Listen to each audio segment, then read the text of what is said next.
to day 17 of Accelerate to Awesome. My name is Etrulia Troy Lee, and I'm the CEO and founder of Women Enlightened and Economically Empowered, where we help women to flourish in mind, body, and assets. And today is day 17, and today we're going to really start to push ahead and lay some more action steps or foundational work for you to begin to create your best life. So we've met our hero, Langston Hnyerere, on yesterday. We have decided what we like, what we don't like. We've decided what things were just excuses for things we didn't want to do. We've laid those aside. We've looked at some of the fears that could be holding us back from going forward, and we've made a decision and a declaration, hopefully, to step outside of that fear zone, and we know how to deal with fear. So now it's time to really start to lay down some serious tracks. So this is what you need to do today. This is your assignment. Are you ready? I want you to write down everything you need to do in order to make your ideal life come true. Not everything that needs to happen, but everything that you personally need to do. We're not going to say I need to hit the lottery, I need to hit the number, or I need to make sure my boss is in my corner. What is it that you personally must take control of and do, not write, not think about, and do for this to happen? So let me give you an example. Years ago, when I decided that I really wanted to be a stay-at-home mom, I did not want to see my son going off to kindergarten, getting on a bus to go to kindergarten, dealing with a bus driver, dealing with a teacher, dealing with aftercare, and then by the time I saw him again, he had dealt with 3 different sets of adults in his life. I really started to think about that when he was 3 years old. And when he was 3, I felt he was, quote unquote safe, where I was taking him to a child care center. It was a small in-home center. I felt good about him being there with this one person, lovely woman. He was happy, he was thriving. But it started to really weigh on me that soon, and very soon, this child's life my life would be a long day because I was working full time, and I wouldn't see him until I had leftovers of the day. Now let me pause here again. Everybody is different. Guys, this is a judgment-free zone. If I wanted to be a stay-at-home mom and you didn't want to be a stay-at-home mom, hallelujah. Everybody is different.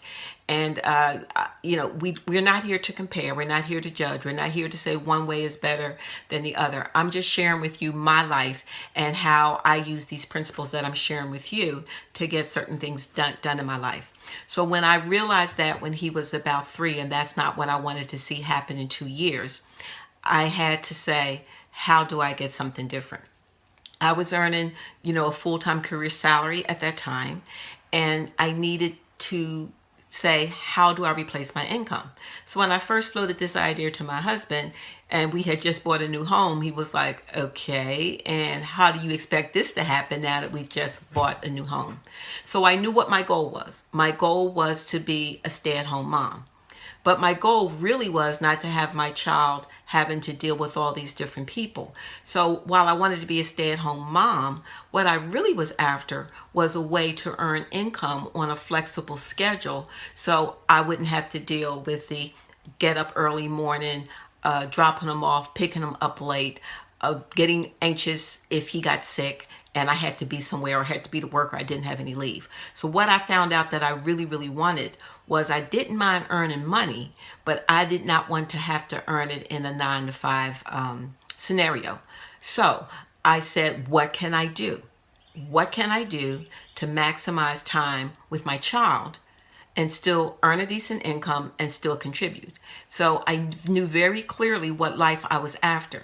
And at that point, that was back in 1983, 84, I decided to get a license in insurance because that would allow me to be able to leave him at home when his dad came home on some evenings.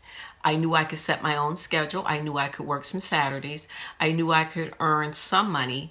And I was never really trying to replace my income, because once you're out of the full-time workforce, you save a lot of money. You don't commute every day. You can wear the same suit. Like I was doing insurance, I could wear the same suit all the time. Nobody would know because the same people didn't see me.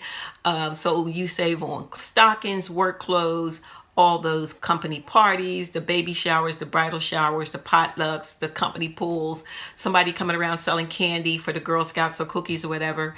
So I wasn't trying to have another full-time career, but I knew I needed to bring in some income. So when I got very clear on what I was after, what is it you really, really want, and what was most important to me at that point, and what I wanted to go for, I began to say, what do I need to do? How can I make this happen? And I saw that insurance was the way to make it happen. So what was my first step? I knew I needed a license to sell insurance. So the first thing I did was got an insurance license. I'm still working full time, and I got an insurance license. After I got an insurance license, I looked around for companies that I could work for on a part-time basis. I found that.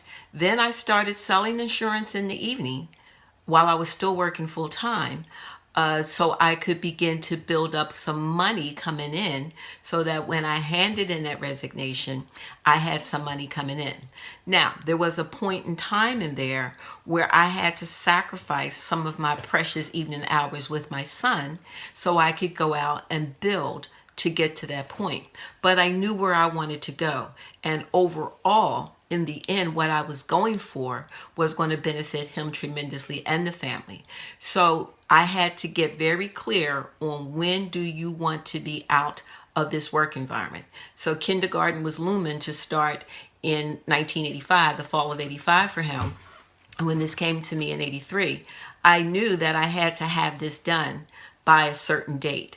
So that's how I laid down the action plan. That's how I was able to step from a full-time, good paying job at the time, and step into that space of home entrepreneurship, because I knew exactly what I wanted. And for me, I had several ways of getting there, and I chose a path, and I laid down the things that I personally needed to do in order to make that happen. So look at your ideal life and exactly write out everything that you need to do in order to make that happen. Okay? And we are going to wrap up for today. We will see you on tomorrow.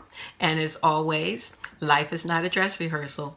You only get one chance. Create your best life now. See you on tomorrow. Blessings and bubbles. Bye-bye.